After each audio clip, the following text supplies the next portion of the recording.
Île-de-France Business, c'est tout de suite sur BFM Paris Île-de-France et nous accueillons tout de suite nos invités. Chloé Sebag, porte-parole de Diversity Days. Bonsoir. Bonsoir.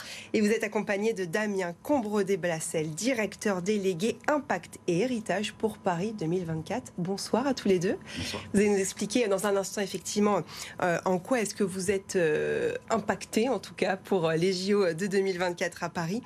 Diversity Days, donc, c'est une association qui prône le numérique comme un accélérateur de diversité. Vous donnez la voix aux personnes de la tech que l'on ne voit pas. Qui sont-elles? Qui sont ces personnes que l'on ne voit pas aujourd'hui? Alors aujourd'hui, nous, on travaille avec tout un tas d'acteurs, des demandeurs d'emploi, des entrepreneurs, des entreprises aussi. Et on travaille sur la diversité au sens large, c'est-à-dire qu'on va venir s'intéresser à tous les critères possibles de discrimination, que ce soit travailler sur la question du genre, de l'orientation sexuelle, du fait qu'on vienne de zones rurales ou par exemple de quartiers prioritaires de la ville. On travaille sur l'origine sociale, on travaille sur l'origine ethnique. Et puis, on travaille aussi sur le handicap. Donc ça fait tout un tas de critères à aller regarder et tout un tas de personnes à rencontrer. Alors, vous favorisez l'égalité des chances dans l'entrepreneuriat, notamment dans la branche du numérique. C'est vraiment votre secteur de prédilection en proposant des programmes sur mesure. En quoi ça consiste? Quels sont ces programmes? Alors, on a différents programmes. On a notamment un programme entrepreneur qui s'appelle Leadership Programme, dans le cadre duquel on accompagne des entrepreneurs qu'on va sourcer sur les territoires en France. À chaque fois, on bouge, on va à chaque fois sur des territoires un petit peu différents. Et puis, on les repère avec un comité de bienveillance, c'est-à-dire des partenaires qui vont venir regarder s'ils correspondent aux bons critères, quels sont leurs projets. Ensuite, pendant 120 heures, on va les booster sous 3 aspects. On va leur permettre de gagner en réseau. On va leur permettre aussi de gagner en visibilité, ce qui est essentiel pour un entrepreneur. Et puis, on va les aider aussi à gagner un dernier ingrédient qui est la confiance en soi, qui est souvent déterminante, et notamment quand on est sous-représenté dans le secteur et qu'on n'a pas de rôle modèle qui nous représente, de figures comme ça qui nous ressemblent. C'est du coaching, en fait. Exactement. Et vous êtes une association, je le rappelle, hein, vous n'êtes pas une entreprise.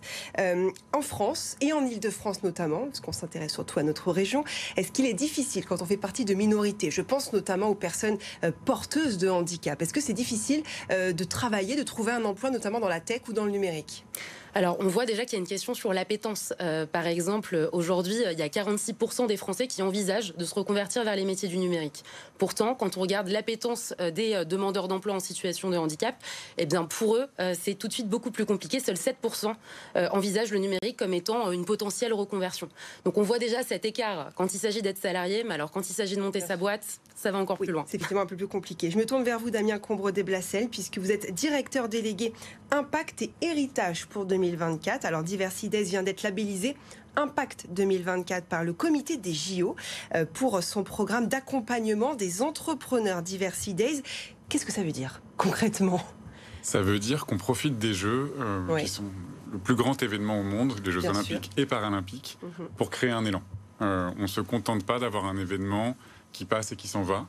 On profite de ces années qui vont suivre, mais aussi qui précèdent l'événement, pour essayer de parler de diversité, de renforcer les leviers qu'on a pour plus d'inclusion, plus de diversité, et pour utiliser le sport. En fait, nous, notre ADN, notre conviction, c'est que le sport a un impact social qui n'est pas assez exploité, dont on ne parle pas assez, qu'on n'utilise pas assez, et qu'il faut utiliser là, ces quelques années qu'on a, pour renforcer cet impact. En quoi les JO vont changer quelque chose, justement?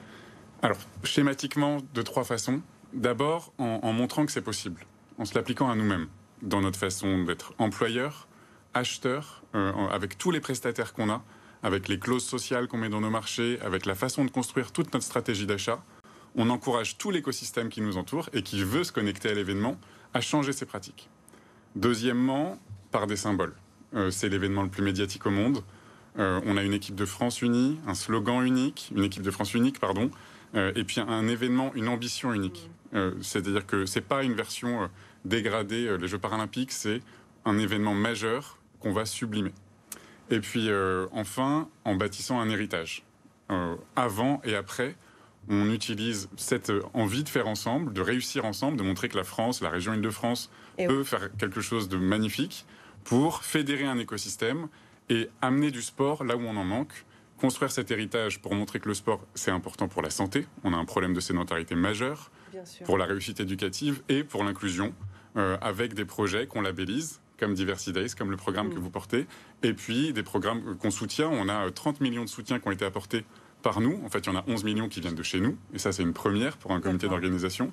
Mais aussi, les 19 millions, ils viennent d'acteurs qui se mobilisent avec nous. Donc cet élan, il faut qu'on continue à l'entretenir. Merci beaucoup à tous les deux. Chloé Sébac, porte-parole donc de Diversidays, et puis Damien Combredet-Blassel, directeur délégué Impact et Héritage pour Paris 2024. Merci à tous les deux d'avoir été sur ce plateau et d'avoir parlé de votre association et évidemment des JO 2024 qui arrivent à grands pas. Merci beaucoup. On va passer à présent aux infos business. Et pour cette info business, nous allons